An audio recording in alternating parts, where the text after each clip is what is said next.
জয় নিতাই। ভগবানকে পেতে হলে আগে আমাদের এই জ্ঞান চক্ষুকে খুলতে হবে। অজ্ঞানতা দিয়ে যদি জ্ঞানকে ঢাকা থাকে তাহলে আর গোবিন্দ কৃপা হবে না। আর এই অজ্ঞানতা দূর করতে প্রয়োজন হলো গুরু কৃপা। সদ্গুরুর কৃপা না হলে কোনোদিন এই অজ্ঞানতা দূর হবে না, জ্ঞান চক্ষু খুলবে না। পুরাকালে একজন শুদ্ধ গুরু মহারাজ ছিলেন। গুরুদেবের নাম সদ্গুরু, তার নামই হলো সদ্গুরু। এই সদ্গুরু, এই বাবার লক্ষ লক্ষ শিষ্য, কত যে শিষ্য তার কোনো গণা নেই, কত লক্ষ যে শিষ্য তার কোনো গণা নেই। সদ্গুরু বাবা যেইখানে যেতেন তার পিছনে 60,000 শিষ্য থাকত। চিন্তা করেন, তার এত শিষ্য, যেখানে যেতেন, কোন পাড়া মহল্লায় যেতেন, সঙ্গে তার 60,000 শিষ্য থাকত। এত শিষ্য তার। এই সদ্গুরু বাবা ঘুরে ঘুরে নাম প্রচার করে। যারা শুদ্ধ সদ্গুরু তারা কোনো সময় এক জায়গায় বসে থাকে না, তারা ঘুরে ঘুরে জীবের দ্বারে দ্বারে নাম প্রচার করে, জীবকে শুদ্ধ ভক্তির পথ দেখিয়ে দেখিয়ে পথে আনে। তো সদ্গুরু বাবা কি করে? ঘুরে ঘুরে নাম প্রচার করে। যেইখানে যায় ওই ভক্তদেরকে নাম প্রেমের বন্যায় ভাসিয়ে দেয়, নাম প্রেম দিয়ে বন্যায় ভাসিয়ে দেয়, যেন একজনও বাদ করে না। হ্যাঁ, যারা সদ্গুরু তারা কোনো সময় শিষ্যের কথা ভাবে না, তারা সকলের উদ্ধারের জন্য ভাবে। হ্যাঁ, গুরুকে আমাদের শাস্ত্র বলছে কি জানেন? জীবের নিস্তার লাগি নন্দা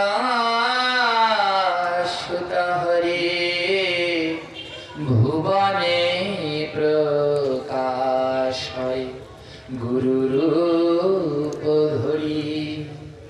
বলে গুরু অন্য কেউ নয়, এই জীবকে উদ্ধার করবার জন্য নন্দ সুত হরি, নন্দ, হ্যাঁ, তার ছেলে ভগবান শ্রীকৃষ্ণ গুরু রূপ ধারণ করে ভুবনে প্রকাশ হয়েছে।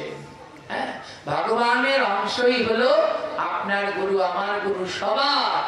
কোনদিন তার কোনো সময় কোনো কারো গুরুকে অবজ্ঞা করবেন না। মহাপরাধ, কোনো গুরুকে অশ্রদ্ধা করতে নেই, অসম্মান করতে নেই, তাহলে সেই পাপের কোনোদিন ক্ষয় হয় না। যার যার গুরু তার তার কাছে শ্রেষ্ঠ।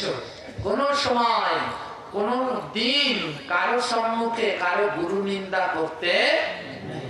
হ্যাঁ, তাই কি বলছে শাস্ত্রে? গুরু বন্দনার ভিতরে বলছে, যেথা হয় গুরু নিন্দা সেথা না যাইবে, গুরু নিন্দুকের মুখ কভু না দেখবে। বলছে যেখানে গুরুদেবের নিন্দা হয় সেখানে যাবে না। যারা গুরুদেবের নিন্দা করে তাদের মুখের দিকেও যাবে না। বলে গুরুকে কোনো সময় মানুষ ভাববে না। গুরু বন্দনায় বলেছে, গুরুকে মনুষ্য জ্ঞান না কর কখনো, গুরু নিন্দা করে না কর। বলে গুরুকে কোনো সময় মানুষ ভেবো না, সে ভগবানের অংশ, ভগবানের অংশ স্বরূপা, আমাদের উদ্ধার করবার জন্য এসেছে। অনেকে তাহলে প্রশ্ন করতে পারেন, বাবা গুরু যদি ভগবানই হয়, তাহলে এই যে অনেক গুরুদেব অসুস্থ, তারা অসুস্থ কেন? ভগবানের কি রোগ ব্যাধি হয় জানেন? এই যে গুরুদেবগণ আজ অসুস্থ, যন্ত্রণায় ছটফট করছে, এরা তাদের রোগ ব্যাধি নয়, আমাদের মতো পাপিষ্ঠদেরকে নাম দিয়েছে। যেই কর্মগুলো আমাদের করতে দিয়েছে আমরা সেগুলো করলাম না, আর সেই পাপগুলো গুরুর কাঁধে গিয়ে পড়ল। তাই গুরুদেব আজ যন্ত্রণায় ছটফট করছেন। হ্যাঁ, তাই গুরু দেয়া প্রদত্ত কর্মগুলো অক্ষরে অক্ষরে পালন করবে। হ্যাঁ, নইলে বড় ভজনে অপরাধী হয়ে যাবে। হ্যাঁ, কেন জানেন? কৃষ্ণ রুষ্ট হলে গুরু রাখিবারে পারে, গুরু রুষ্ট হলে কৃষ্ণ রাখিবারে নারে। কৃষ্ণ যদি রাগ হয়, ভয় নাই, গুরুদেব তোমায় রক্ষা করবে। কিন্তু গুরুদেব যদি রুষ্ট হয়ে যায়, কৃষ্ণেরও সাধ্য নেই তোমাকে রক্ষা করবার। এই যে সদ্গুরু, তিনি তার শিষ্যদের কথা ভাবেন না, তিনি সব সময় ভাবেন ভক্তদের উদ্ধারের কথা। আর যারা প্রত্যেক সদ্গুরুই, ওই গুরুদেবের নামই সদ্গুরু। আর জগতের সব সদ্গুরুই কিভাবে শুধু শিষ্যদের কথা ভাবে, যেন সবার কল্যাণ হয়। তো আজ সদ্গুরু তার সাথে যে সময় তিনি মহড়া নিয়ে যেতেন, ৬০,০০০ শিষ্য যেত পিছন পিছন, মনে করেন এত বড় তার দাপট ছিল। আজ মৃদঙ্গ বাজিয়ে বাজিয়ে নাম করতে করতে যাচ্ছে, নদীর পাড় দিয়ে নাম করতে করতে যাচ্ছে।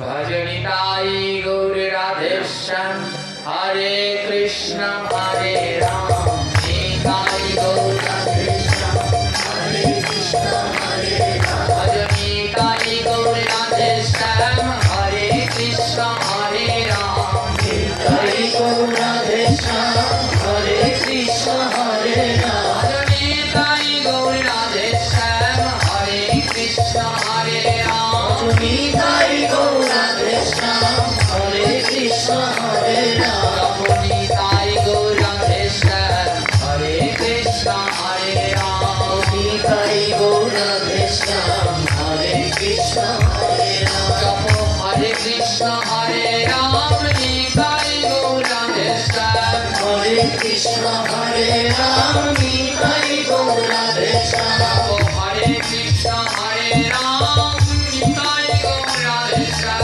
হরে কৃষ্ণ হরে রাম, নিতাই গৌর রাধেশ্যাম। গুরুদেব নাম করতে করতে যাচ্ছে আর বলছে, ভজ নিতাই গৌর রাধেশ্যাম। কার ভজনা করবে জানো? নিতাই গৌর আর রাধা কৃষ্ণের। আর নাম করবে কি? 16 নাম 32 অক্ষর। তাই বলছে যত হরে কৃষ্ণ হরে রাম, 16 নাম 32 অক্ষর জপ করো আর ভজন করো নিতাই গৌর রাধেশ্যাম। সবাইকে শিখাচ্ছে, তোমরা অন্য ভজন করো না, অন্য ভজন করো না, অন্য ভজন করো না, অন্য ভজন করো না। নিতাই গৌর বিনা ভাই অন্য ভজন করো না, নিতাই গৌর বিনা ভাই অন্য ভজন করো না। আমার রাধা কৃষ্ণ বিনা ভাই অন্য ভজন করো না, রাধা কৃষ্ণ বিনা ভাই অন্য ভজন করো না। কালী দুর্গা পাবে না, কালী দুর্গা পাবে না, কালী দুর্গা পাবে না, কালী দুর্গা পাবে না। নিতাই গৌর বিনা ভাই দুর্গা পাবে না, কালী দুর্গা পাবে না। নিতাই গৌর বিনা ভাই কালী দুর্গা পাবে না, নিতাই গৌর বিনে ভাই কালী দুর্গা পাবে না। বলছে শোনো, ভজনের মূল আরাধনা হলো নিতাই গৌর আর রাধেশ্যাম। এদের ভজন আগে করো। এদেরকে বাদ দিয়ে যদি কালী দুর্গার ভজন করতে চাও, কোনোদিনই কালী দুর্গাকে, আমরা বিভিন্ন জায়গায় পাঠ করতে যাই, গিয়ে দেখি দুর্গা মন্দির, কালী মন্দির, কিন্তু সেইখানে রাধা কৃষ্ণ নাই। মনে রাখো, রাধা কৃষ্ণকে ছাড়া যতই দুর্গা পুজো কালী পুজো দাও, কোনোদিন দুর্গা কালী পুজো হবে। ওই দুর্গা মন্দিরের এক পাশে আগে রাধা গোবিন্দকে রাখো, নইলে কিন্তু মা দুর্গা পূজা গ্রহণ। কালী মন্দিরের এক পাশে রাধা গোবিন্দ রাখো, পূজা গ্রহণ, আগে গোবিন্দ সেবা, তারপরে কালী দুর্গা সবার সেবা। নিতাই গৌর, গোবিন্দের সেবা ছাড়া কোনোদিন অন্য কাউকে পাওয়া। তাই আমি বলবো কি জানেন, যেইখানেই দুর্গা মন্দির কালী মন্দির আছে তার এক পাশে এক কোনায় হলেও যেন একটু গোবিন্দ মন্দির থাকে, নইলে কিন্তু দুর্গা কালী লোকনাথের পুজো হবে না। কারণ ওই দুর্গা কালী বাবা লোকনাথ সবাই আমার গোবিন্দকে চায়। তাদেরকে গোবিন্দকে বাদ দিয়ে যদি তাদের পুজো করতে চাও, গোবিন্দকে না রেখে যদি মা দুর্গাকে পুজো করো, মা দুর্গা 10 হাতে আশীর্বাদ নয় 10 হাতে অভিশাপ দেবে যে আমি দুর্গা 10 হাতে যাকে করি প্রণাম, তোরা আমার মন্দিরে আমার ভগবানকেই রাখলি না। হ্যাঁ, তাই বলছে যে অন্য কাউকে ভজনা, অন্য কাউকে ভজনা, তাই করবি না তোমরা অন্য কাউকে ভজনা, তাই করবি না তোমরা অন্য কাউকে ভজনা, ভজলেও পাবে না, ভজলেও পাবে না, রাধা কৃষ্ণ বিনা ভাই ভজলেও পাবে না, রাধা কৃষ্ণ বিনা ভাই ভজলেও পাবে না। বলে দুর্গা কালীকে ভজনা যদি করতে যাও, রাধা কৃষ্ণ ছাড়া যদি পুজো করতে চাও, পুজো করলেও তোমরা পাবে না। হ্যাঁ? আর জপ করবে কি হরে কৃষ্ণ মহামন্ত্র, ভজ নিতাই গৌর রাধেশ্যাম, জপ হরে কৃষ্ণ হরে রাম। বলে অন্য নামার জপ না, অন্য নামার জপ না, কৃষ্ণ নাম বিনা ভাই অন্য নামার জপ না, কৃষ্ণ নাম বিনে ভাই অন্য নামার জপ না। বলে অন্য নাম যদি জপ করো আগে আমার কৃষ্ণ নামটা করে নিও, নইলে কিন্তু সেই নামে কোনো কাজ। আর শুদ্ধ বাবা তার শিষ্যদেরকে নিয়ে গঙ্গার তীর ধরে ধরে নাম করতে করতে যাচ্ছে। হ্যাঁ, নাম করতে করতে যাচ্ছে। তৎকালীন সময়ে ছিল সতীদাহ প্রথা। কি প্রথা ছিল? সতীদাহ প্রথার নাম শুনেছেন তো? কোন কারো স্বামী মারা গেলে সাথে সাথে তাকে কি করত? ওই স্ত্রীকে জীবিত জীবিত চিতায় পুড়িয়ে দিত। তৎকালীন সময় সতীদাহ প্রথা ছিল। বাবাজি গঙ্গার ওপার, নদীর ওপারে, আর নদীর এপারে একটা সতীদাহ হবে। স্বামীকে উঠিয়েছে চিতায়, এবার স্ত্রীকে ওই চিতায় উঠাবে। হ্যাঁ, কিন্তু ওই স্ত্রী খুব সারগোল করছে, সবাইকে ডেকে ডেকে বলছে আমাকে পুড়িও না, আমাকে পুড়িও না। কারণ সেই বিধবা মায়ের, সেই বিধবা মায়ের কোলে একটা ছোট্ট বাচ্চা ছিল, ছোট্ট একটা বাচ্চা ছিল। সেই মায়ের নাম হলো দৈববতী। দৈববতীর কোলে ছোট্ট একটা 6 মাসের শিশু। সবাই মিলে দৈববতীকে চিতায় উঠানোর জন্য ব্যস্ত। দৈববতী বলছে দেখো, আমার স্বামীর সাথে যদি তোমরা আমায় চিতায় পুড়িয়ে মারো, আমার একমাত্র সন্তানটা আর বাঁচবে না, ওর জন্য আমাকে বাঁচতে দাও। কিন্তু কে কার কথা শুনছে? সমাজপতিরা সবাই মিলে ওকে শ্মশানে জীবিত পোড়াতে যাচ্ছে। এটা কি আমাদের ধর্মে আছে? হ্যাঁ, এটা আমাদের ধর্মে ছিল না। এমন অনেক কিছু ছিল যেগুলো আমাদের ধর্মে ছিল না, কিন্তু ঢুকিয়ে দেয়া হয়েছে। এই সতীদাহ প্রথা আমাদের ধর্মের নয়। যদি সতীদাহ প্রথা হতো তাহলে ত্রেতা যুগে যখন দশরথ মারা গেল, সঙ্গে তার 3 স্ত্রীকে পোড়াতো না? পুড়িয়েছিল? জোরে বলবে না।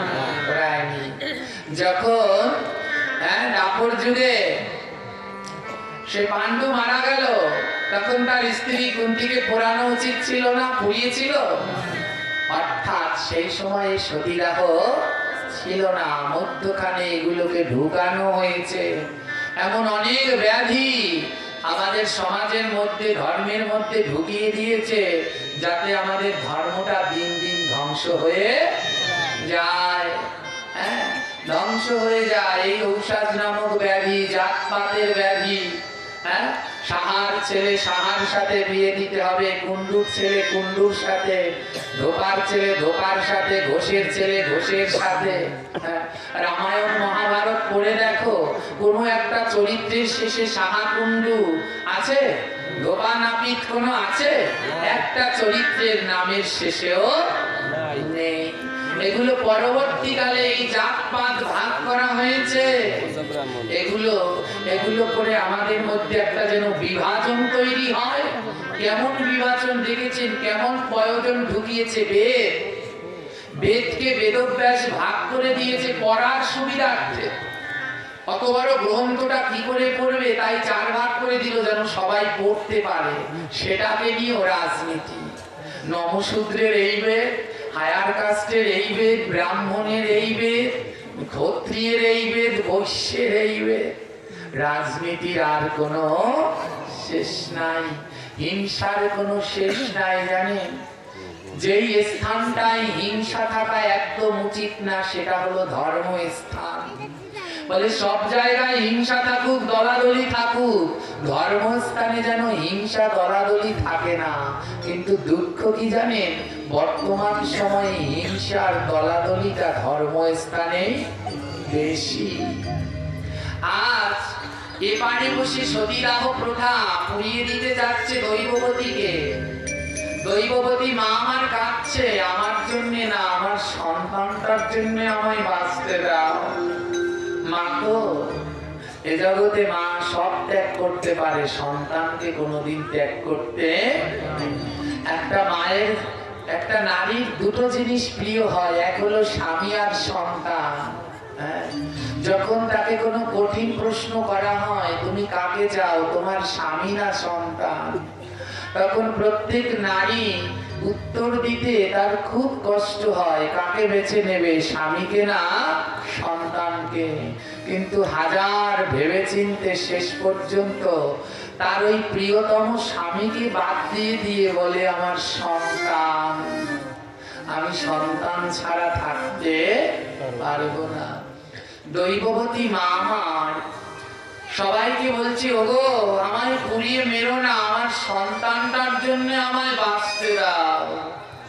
কিন্তু কে শুনছে কার কথা? সমাজপতিরা সবাই মিলে ওর হাত পায় লোহার শিকল দিয়ে বেঁধে ওকে শ্মশানে পোড়াতে নিয়ে যাচ্ছে। ওপার থেকে সিদ্ধ বাবা এটা দেখে আর থাকতে পারলেন না। সিদ্ধ বাবা তার ভক্তদের নিয়ে গঙ্গা সাঁতরে এবার চলে এসেছে, আর এসে রুখে দাঁড়িয়েছে, দাঁড়াও, এগুলো অন্যায়, এগুলো পাপ, এটা তোমরা ভুল করছো, এটা আমাদের ধর্মের। সমাজপতিরা বলছে, আপনি সরে যান, এটা একে পোড়াতে হবে, এটা আমাদের নিয়ম। সিদ্ধ বাবা বলছে, ওকে পোড়াতে হলে আগে আমায় পোড়াতে হবে, নে তোরা আগে আমায় সাহস থাকলে পোড়া। সমাজপতিরা বলে, তাহলে এত সাহস, তবে তোকেই পোড়াবো গুরু। যেই সিদ্ধ বাবাকে ধরতে গিয়েছে, পিছনে 60,000 শিষ্য মশাল নিয়ে আসছে, তারা আজ তোদের একটাও রাখবো না, সব দৌড়ে ভয়ে পালিয়ে গেছে। মা দৈববতী কাঁদছে। সিদ্ধ বাবা বলছে, মা কাঁদছিস কেন? বলে, বাবা আপনি তো আমায় বাঁচালেন, কিন্তু আমার স্বামীর যে কোনো সৎকার হয়নি। সিদ্ধ বাবা বলে, চিন্তা করিস না। সিদ্ধ বাবা সকল ভক্তদের নিয়ে দৈববতীর স্বামীর সৎকার করলেন। সিদ্ধ বাবা বলছে, যা মা, এবার ঘরে ফিরে যা। দৈববতী কাঁদছে, কেঁদে বলছে, বাবা কোন ঘরে যাব? ও ঘরে গেলে তো আবার সেই সমাজপতিরা আবার আমায় ধরবে, আমি কোথায় যাব? আমার তো যাওয়ার কোনো স্থান নেই। সিদ্ধ বাবা বলে, এ জগতে যার কেউ নাই, তার ভগবান আছে। আমার তোর চিন্তা নাই, তুই আমার সাথে চল। আমার আশ্রমে অনেক ভক্ত আছে, কিন্তু আমরা তো ব্রহ্মচারী, তাই নারীরা দেওয়ার নিয়ম নেই। তাই আমার আশ্রম থেকে একটু দূরে তোকে একটা কুটিয়া বানিয়ে দেব। ওই কুটিয়ায় তুই তোর এই সন্তানকে নিয়ে থাকবি। তোর সন্তানের নাম কি? 6 মাসের ছেলে নাম কি? মা বলছে ওর নাম রেখেছি চৈতন্য দাস। গুরুদেব বলে বড় সুন্দর, ও যে যেন চৈতন্যের দাস হয়। চৈতন্য, ওমা চৈতন্য মানে শুধু মহাপ্রভু চৈতন্য নয়, আমাদের দেহের মধ্যে একটা চৈতন্য আছে, কিন্তু অর্ধেকের চৈতন্যই ঘুমিয়ে আছে। বলে সেই চৈতন্যের দাস। আজ সিদ্ধ বাবা কি করলেন? দৈববতী মার তার 6 মাসের সন্তান চৈতন্য দাসকে আশ্রম থেকে অনতি দূরে একটা যুক্তি ঘর বানিয়ে দিয়েছে, ওই ঘরে থাকে। আর মা দৈববতী আশ্রমের থালা বাসন গুলো মাজে, আশ্রমের থালা বাসন গুলো মাজে। আর কি করে জানেন?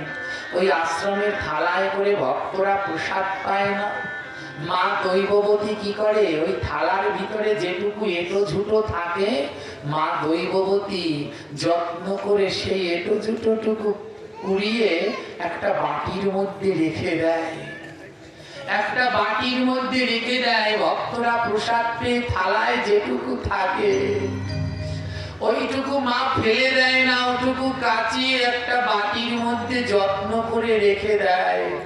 সারাদিনের ভক্তের থালাগুলো ধোয়ার পরে সেই এঁটোটা নিয়ে বাড়িতে যায় মা দৈববতী, আর সন্তানকে সেই ভক্তের উচ্ছিষ্ট প্রসাদ সেবা করায়। মা দৈববতী বলে ওরে বাবা চৈতন্য, তোর জন্য আমি কিচ্ছু করতে পারিনি, কিন্তু প্রতিদিন ভক্তের উচ্ছিষ্ট প্রসাদ আনি। কারণ ভক্তের উচ্ছিষ্ট প্রসাদের সেবা করলে তার মুখে নাকি মধুর কৃষ্ণ কথা। ভক্তের উচ্ছিষ্ট সেবা করলে তার হৃদয় মাঝে নাকি নিতাই গৌর নৃত্য করে। ভক্তের উচ্ছিষ্ট সেবা করলে তার নয়নে নাকি কৃষ্ণ প্রেমের বাড়ি ধারা ঝরে। মা দৈবতী প্রতিদিন কাঁদে, গোবিন্দ গোবিন্দ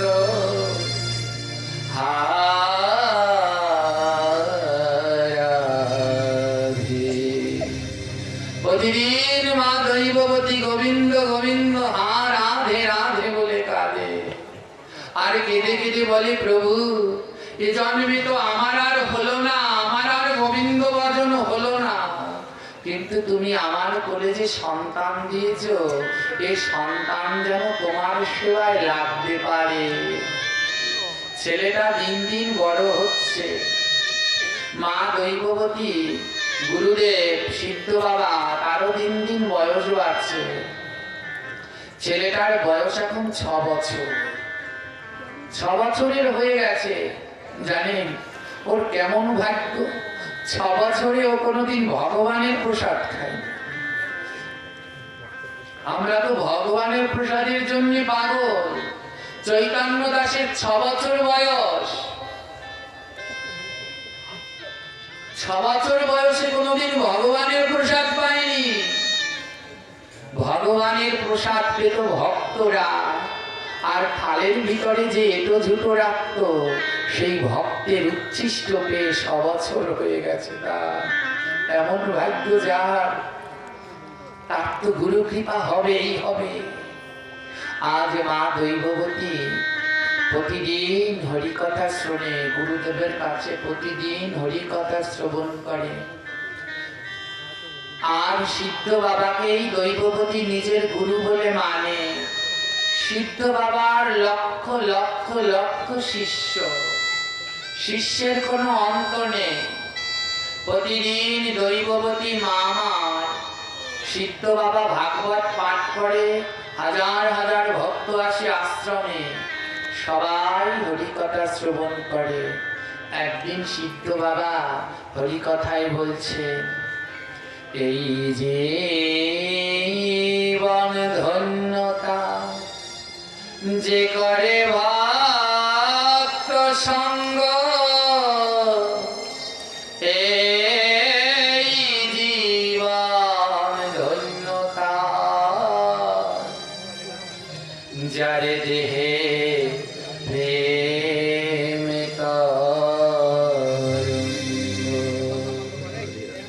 গুরুদেব বলছে জীবন ধন্য যে ভক্ত সঙ্গ করে, আর যে ভক্ত সঙ্গ করে তার তার দেহের ভিতরে প্রেম তরঙ্গ হয়। এই কথাটা শুনে ওখানে যত ভক্ত ছিল না, একজন আরেকজনকে জড়িয়ে ধরে বুকের মাঝে ভক্ত সঙ্গ করছে। প্রত্যেকে একজন আরেকজনকে জড়িয়ে ধরে ভক্ত সঙ্গ করছে, প্রেমালিঙ্গন করছে। দৈববতী এক পাশে বসে কাঁদছে।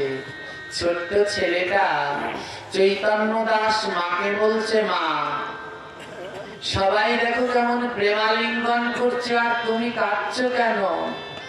দৈববতী বলছে, জানিস বাবা, আমাদের গুরুদেব পাঠে বলে, মনের মতো ভক্ত পেলে চরণে ধোয়ায় তার নয়নে জলে প্রেমালিঙ্গন করিও তার হৃদয় কমলে প্রেমালিঙ্গন করিও তার হৃদয় কমলে।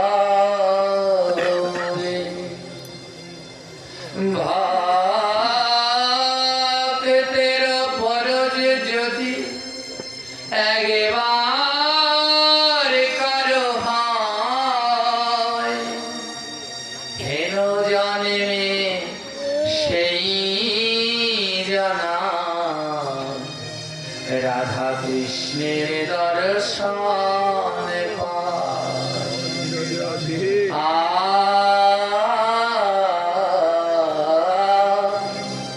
হেন জন্মে সেই জানা রাধা কৃষ্ণ দর্শন পায়। বলে জানো, এ জন্মে সে রাধা কৃষ্ণের দর্শন পাবে যদি কারো শুদ্ধ ভক্তের সাথে প্রেমালিঙ্গন হয়। যদি শুদ্ধ ভক্তের পরশ কেউ করে তাহলে তার ভয় না, এ জন্মে তার কৃষ্ণ দর্শন হবে। ছোট্ট ছেলেটা বলে, মা তাহলে তুমি কেন পরশ করো না ভক্তে? মা বলছে, জানিস বাবা, আমার জীবনের বড় কঠিন ইতিহাস আছে।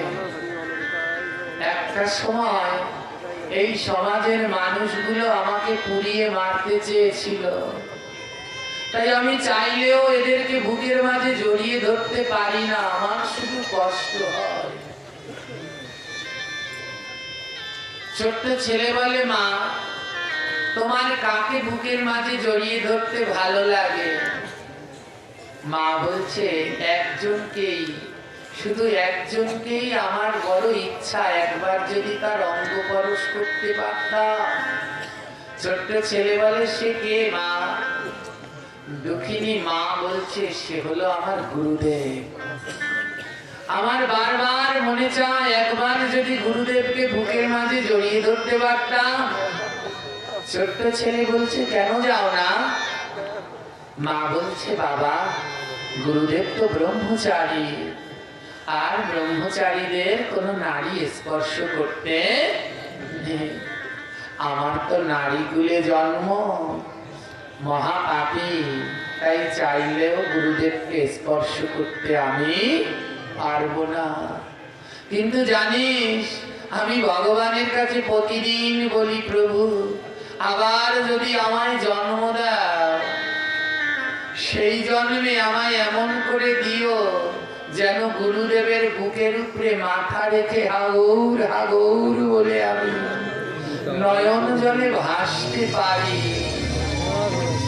আমায় একটা তেমন জন্ম তুমি দিয়ে দিও।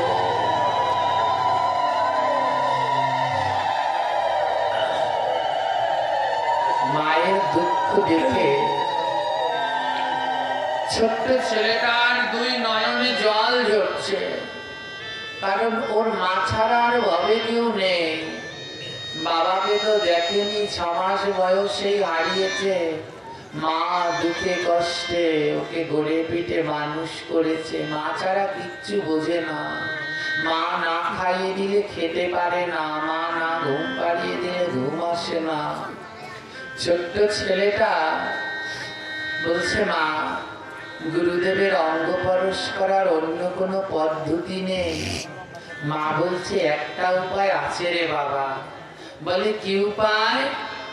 বলে, আমাদের গুরুদেব সবাইকে স্পর্শ করে না, তবে আমাদের গুরুদেব বাচ্চাদের খুব ভালোবাসে। ওরা যারা সৎগুরু একটু মিলিয়ে দেখবেন, তারা বাচ্চাদের খুব ভালোবাসে। বড় বড় মহৎ গেলেও তাদের ছোবেও না, কিন্তু বাচ্চা পেলে বুকের মাঝে তারা জড়িয়ে ধরে। বৃন্দাবনে আজও আছেন আমাদের জেঠুগুরু মহারাজ শ্রী শ্রী অষ্টোত্তর শত বিনোদ বিহারী দাস বাবাজি।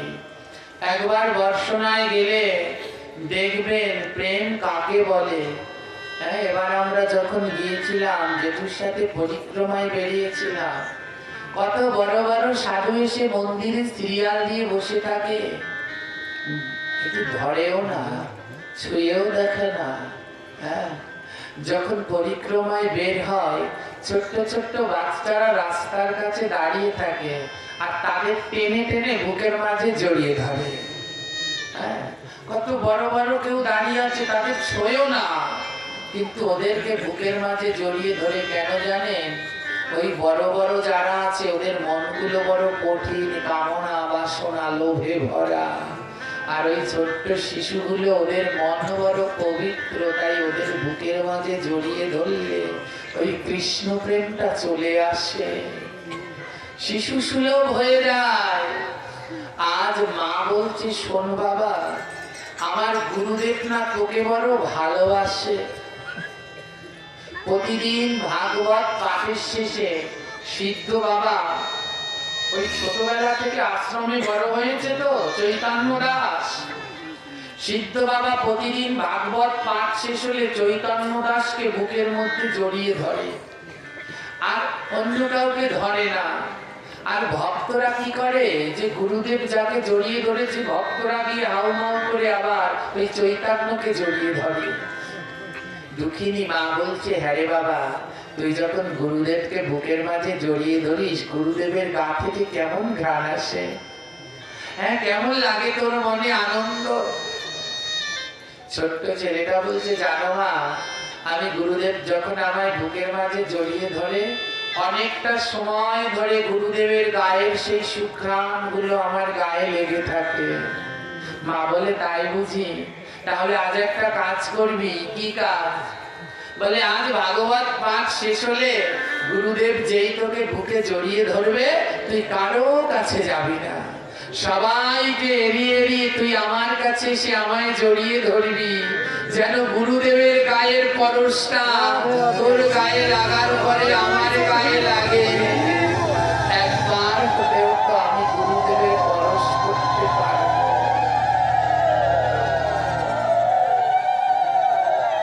একবার হলেও তো পারবো। আজ গুরুদেব যেই ভাগবত পাঠ শেষ হয়ে গেছে, ছোট্ট ছেলেটাকে ডাকছে, ও ভক্ত, আয় আয় ভক্ত, পরশ করি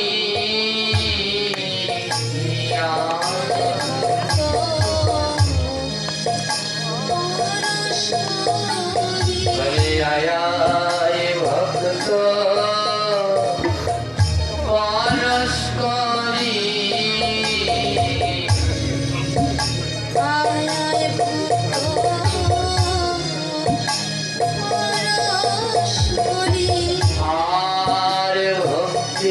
সুন্দর অন্তরা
পাপের তরি দেহ আমার পাপের তরি দয়ায় ভক্ত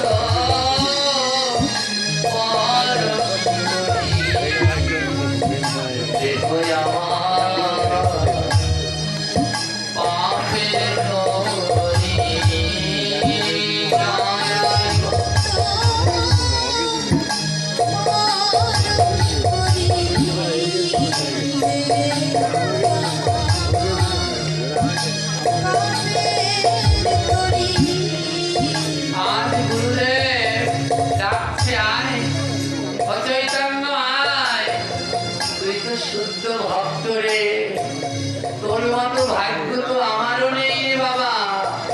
6 বছর ধরে তোর মা তোকে ভক্তের উচ্ছিষ্ট সেবা করিয়ে বড় করেছে। প্রতিদিন হরি কথা শুনতে শুনতে তোর বেড়ে উঠায় না। একবার বুকের মাঝে আয়, বুকের মাঝে জড়িয়ে ধরে গুরুদেব যখন চৈতন্য ছোট্ট চৈতন্যর পরশ করলো, গুরুদেব যেই ছেড়ে দিয়েছে, ছোট্ট চৈতন্য সবাইকে লুকিয়ে লুকিয়ে মায়ের কাছে দাঁড়িয়েছে। ও মা, আমি গুরুদেবের অঙ্গ পরশ করে এসেছি। মা দুটি বাহু বাড়িয়ে দিয়ে বলছি, আয় আয় মা বুকে আয় রে,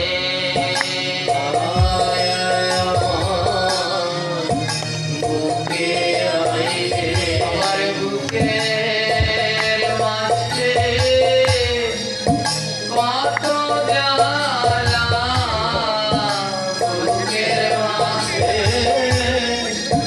কত জ্বালা, হরিহর কাছে যাই না বলা, বুকের মাঝে কত জ্বালা, কাছে যাই না বলা,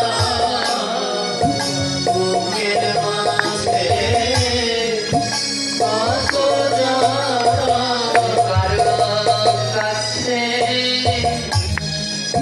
যাই না বলা, কারো কাছে যাই না বলা, আমার বুকের মাঝে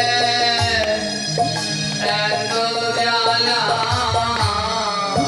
কারো কাছে যাই না বলা, বুকের মাঝে এত জ্বালা, কারো কাছে যাই না বলা। মা ছেলেকে বুকের মাঝে জড়িয়ে ধরে পরশ করছে, আর গুরুদেবের সেই অঙ্গে থাকা সুঘ্রাণ অনুভব করছে। মা বলছে, আজ আমার জীবনটা বড় শান্তি রে। ও চৈতন্য, তোর কত ভাগ্য, গুরুদেব প্রতিদিন তোর অঙ্গ পরশ করে, গুরুদেব তোর হাতে সেবা গ্রহণ করে, তুই জল দিতে পারিস। কিন্তু আমি নারী কুলে জন্মেছি, আমি চাইলেও ব্রহ্মচারী গুরুর সেবায় কিছুতেই লাগতে পারছি না। মা ছেলেকে বলছে, আরে বাবা, আমাকে একটা জিনিস দিবি? ছেলে বলছে, কি মা? বলে, একটা কথা দিবি। বলে, কি কথা? বলে, পরের জন্মে তুই আমার মা হবি আর আমি তোর ছেলে হব। আমি সেদিন ছেলে হয়ে একটু গুরুদেবের সেবা করব, এইটুকু আমায় করতে দিবি? মা ছেলে দুজন দুজনকে জড়িয়ে ধরে কাঁদছে। পরের দিন আবার ভাগবত শুরু হয়েছে।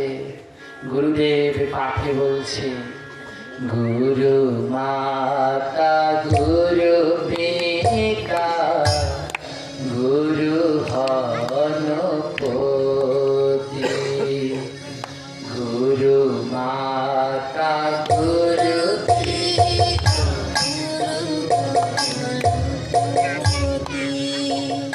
গুরু বিনা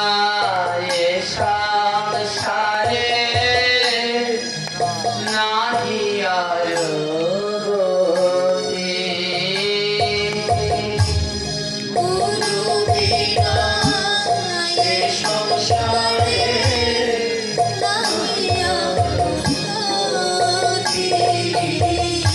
গুরু মাতা গুরু পিতা গুরু হরপতি।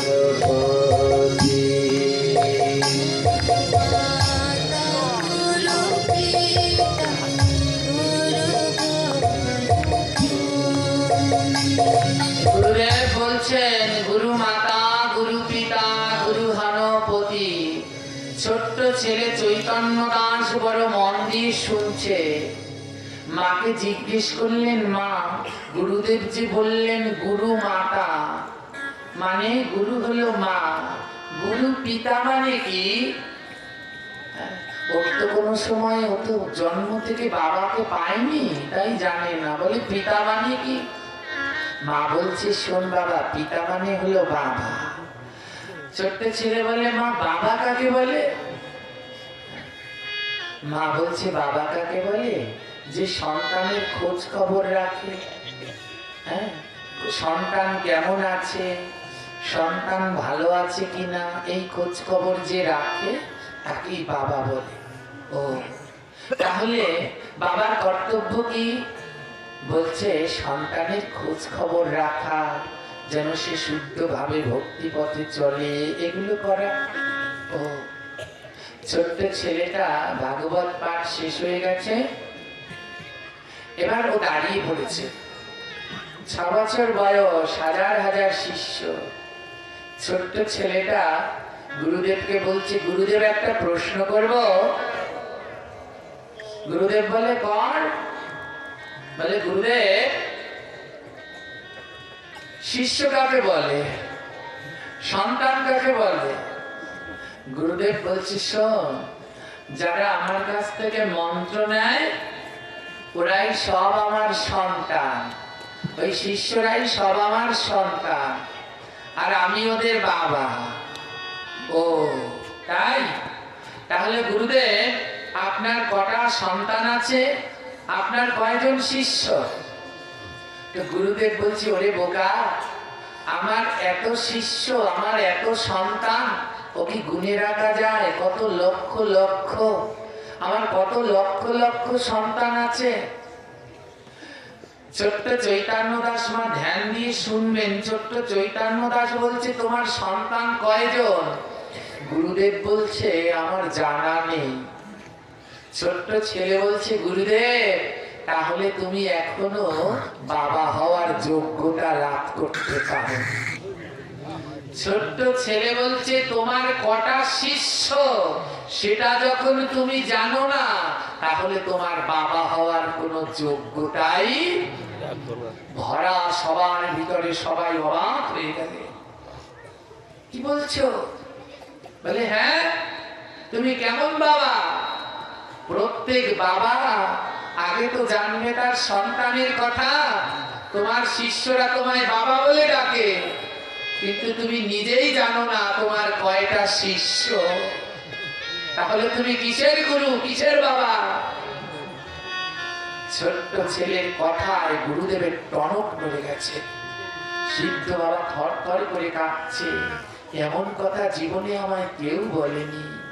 সত্যি তো, এত শিষ্যরা আমায় বাবা বলে ডাকে, কিন্তু আমি এমন বাবা, আমার কয়টা শিষ্য সেই আমি জানি না। আমার ছেলেটা কি কিছু ভুল বলেছে? প্রত্যেক সদ্গুরু তার আগে জানা থাকা চাই তার কয়জন শিষ্য। ভগবানের কাছে গিয়েও তো দাঁড়াতে হবে, ভগবানও তো জিজ্ঞেস করবে, আরে তোর কটা শিষ্য, কয়জন তোকে বাবা বলে ডাকতো? সেদিন যদি ভগবানের কাছেও না বলতে পারে, তাহলে কি গতি হবে?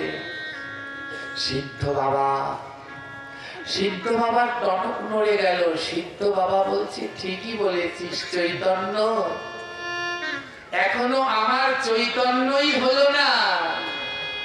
আমি শিষ্য পেয়েছি আর নাম দিয়েছি, শিষ্য পেয়েছি আর নাম দিয়েছি, কিন্তু আমার জানাই হলো না আমার কটা সন্তান আছে। এ ধরাধামে আমার কটা সন্তান, তা আমার এখনো জানা হলো না। আসলেই আমি পিতা হওয়ার যোগ্য নই। ছোট্ট ছেলে বলে, তাহলে যখন পিতা হওয়ার যোগ্য না, তাহলে পিতা হয়েছে কেন? দূর থেকে মা বলছে, থাম থাম, গুরুদেবকে অমন বলে না। ছোট্ট ছেলে বলছে, মা তুমিই তো কাল বলেছ যে পিতা হবে সে সন্তানের খবর রাখবে, তো গুরুদেব কেমন পিতা, সন্তানের খবর রাখে না, জানেই না তার কয়টা সন্তান। গুরুদেবের দুই নয়নে জল। গুরুদেব বলছে, বাবা আমাকে 7টা দিন সময় দিবি। বলে কেন, 7 দিনে কি হবে?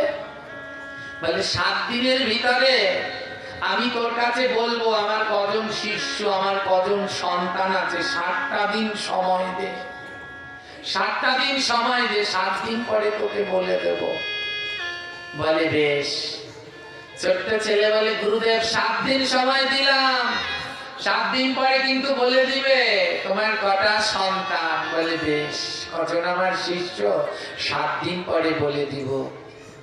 সিদ্ধ বাবার যে ম্যানেজার ছিল, যে ক্যাশিয়ার ছিল, সবাইকে ডাকলো, এদিকে আসো, যাও তাড়াতাড়ি করে যেই যেই গ্রামে আমি শিষ্য করেছি সবাইকে খবর দাও, একদিনের ভিতরে আমার যত শিষ্য আমার মন্দিরের মাঠে যেন সবাই হাজির হয়। কয়দিনের মধ্যে? একদিন। বলছি একদিনের মধ্যে যেখানে যত শিষ্য আছে সবাইকে খবর দাও, একদিনের মধ্যে যেন সবাই আমার কাছে হাজির হয়। যে যে এই মাঠে উপস্থিত হবে শেষে আমার শিষ্য, আর যে যে না আসবে তাকে যদি আমি মন্ত্র দিয়েও থাকি তাহলে সে আমার শিষ্য। এই কথা সব জায়গায় পৌঁছে দেওয়া। চারদিকে যেই যেই গ্রামে গুরুদেব শিষ্য করেছেন সব জায়গায় খবর দেওয়া হলো, শোনো ভক্তগণ, একদিনের ভিতরে সবাই গুরুদেবের আশ্রমে যাবে। যে যে যাবে গুরুদেব তাকেই শিষ্য বলে মানবে।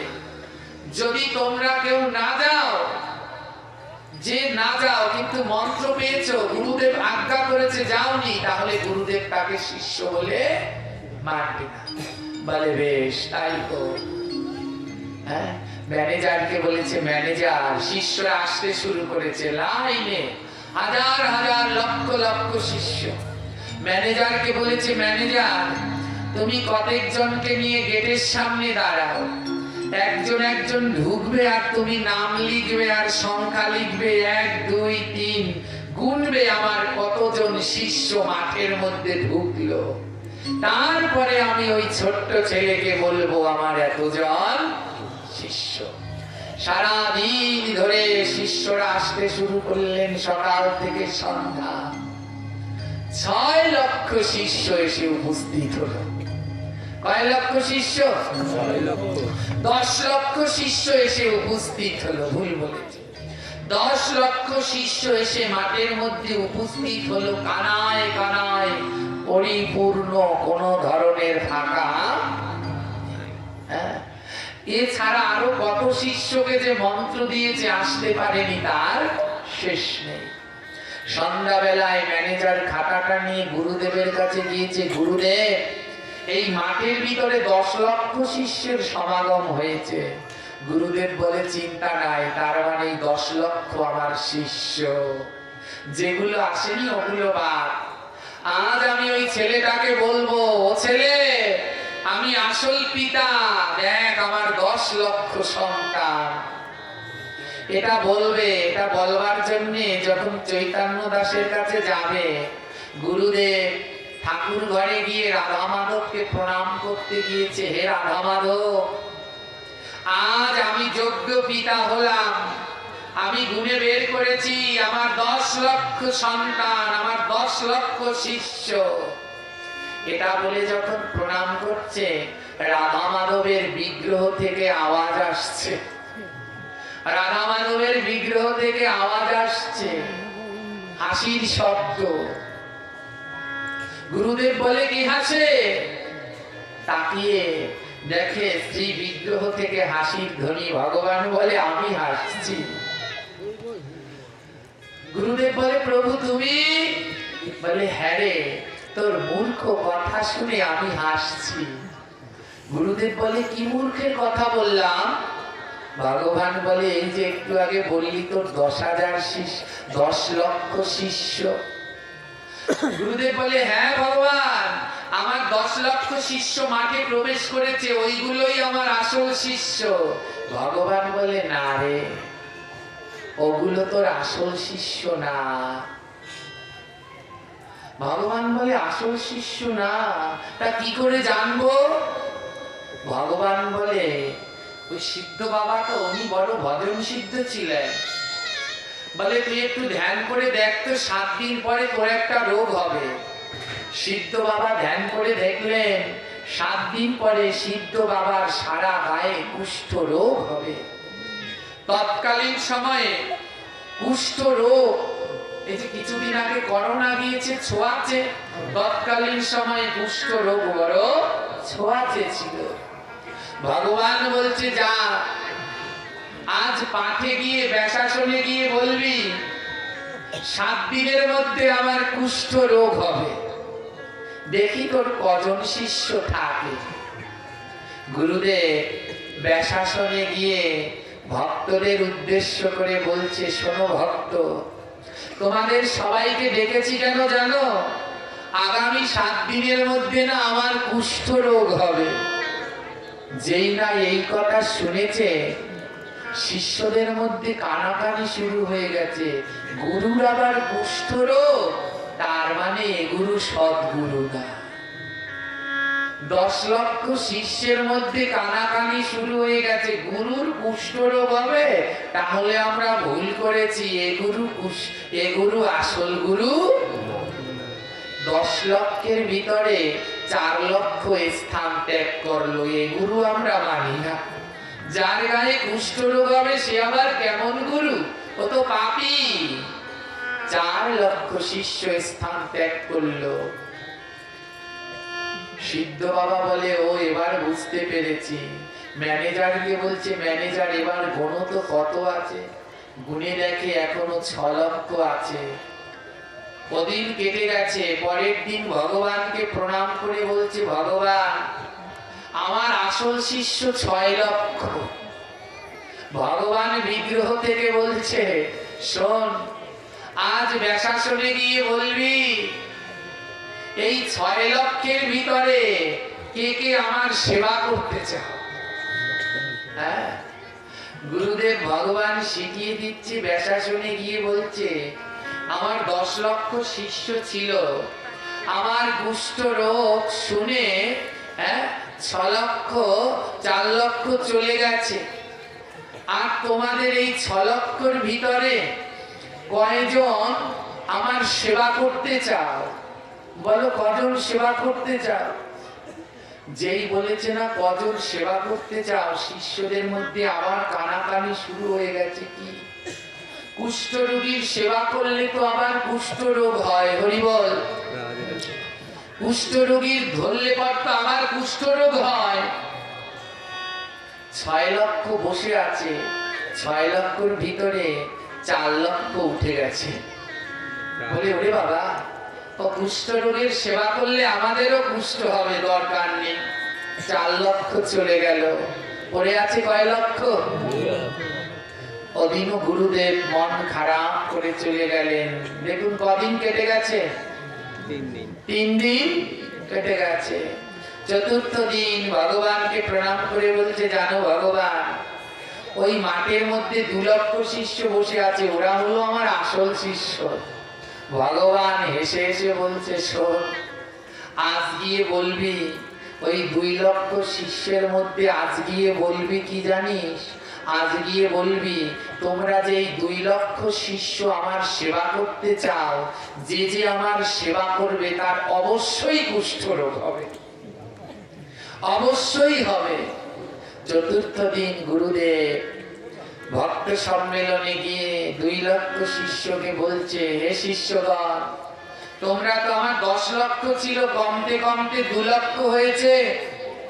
তোমরা যারা আমার সেবা করতে চাও, ভগবান আমায় আদেশ করে বলে দিয়েছেন যে যে সেবা করবে তার গায়ে কুষ্ঠ রোগ হবে। 2 লক্ষর ভিতরে কানাকানি শুরু হয়ে গেছে। সর্বনাশ, গুরুদেবের সেবা করে আমার গায়ে যদি কুষ্ঠরোগ হয় তা সংসার চালাবো কেমনে? আমার ছেলে দেখবে কে, মেয়ে দেখবে কে? সব পিঁপড়ের মতো সুর সুর করে চলতে লাগলো। মাঠ ফাঁকা, মাত্র 200 জন বসে আছে। কয়শো জন বসে আছে? মাত্র 200 জন বসে আছে। 2 লক্ষের সব চলে গেছে। 200 জন মাঠের মধ্যে বসে আছে। এসেছিল কয়জন মায়েরা? এখন আছে কয়জন? 200 জন। কয় নাম্বার দিন আজ? 5 নাম্বার দিন কেটে গেছে। 6 নাম্বার দিন গুরুদেবের কাছে, গুরুদেব ভগবানের কাছে গিয়ে বলছে, ভগবান কুষ্ঠরোগ দেখা দেবে কয় নাম্বার দিনে? 7 নাম্বার দিনে গুরুদেবের গায়ে কুষ্ঠরোগ দেখা দেবে। বলুন তো, তিনি তো একজন শুদ্ধ গুরুদেব, যার সাথে ভগবান কথা বলছে, তার গায়ে কুষ্ঠরোগ কেন দেখা দেবে? পরীক্ষা করা যাবে। হ্যাঁ, পরীক্ষা করা যাবে। পরীক্ষা করবার জন্য না, এই অকার্য শিষ্যগুলোর জন্য। এতগুলোকে তিনি মন্ত্র দিলেন, এত শতদেরকে শিষ্য বানালেন, জীবনে সংসার করলেন না, সুখ করলেন না, সর্বস্ব ত্যাগ করে এত শিষ্য বানালেন। আজ গুরুদেবের দুঃখের দিনে একজনও পাশে, এদের পাপ আজ গুরুদেবের গায়ে লেগেছে। তাই 7ম দিবসে তার গায়ে কুষ্ঠরোগ দেখা দেবে। 6 নাম্বার দিনে ভগবানকে প্রণাম করে গুরুদেব বলছে, গুরুদেব আমি পেয়ে গেছি, আমি পেয়ে গেছি। আমার আসল শিষ্য 200 মাঠে বসে আছে। গুরুদেবের বুক ফেটে যাচ্ছে যন্ত্রণায়। সারাটা জীবন যাদের জন্য বিলালাম, আজ আমার কুষ্ঠ দেখে সবাই আমায় ছেড়ে চলে যাচ্ছে। ওমা, কি ভাবছে? এ জগৎ এমনই। এই সংসারে সারা জীবন ধরে ছেলে মেয়ে পুত্র পরিজনের জন্য খাটছেন না। যতদিন খাটতে পারবেন ততদিন ভালোবাসা পাবেন। যেই দিন আর এদের জন্য খাটতে পারবেন না, রব থাকবে না, গায়ে শক্তি থাকবে না, এরা আর ভালোবাসবে না, তখন এদের কাছে বোঝা হয়ে যাবে।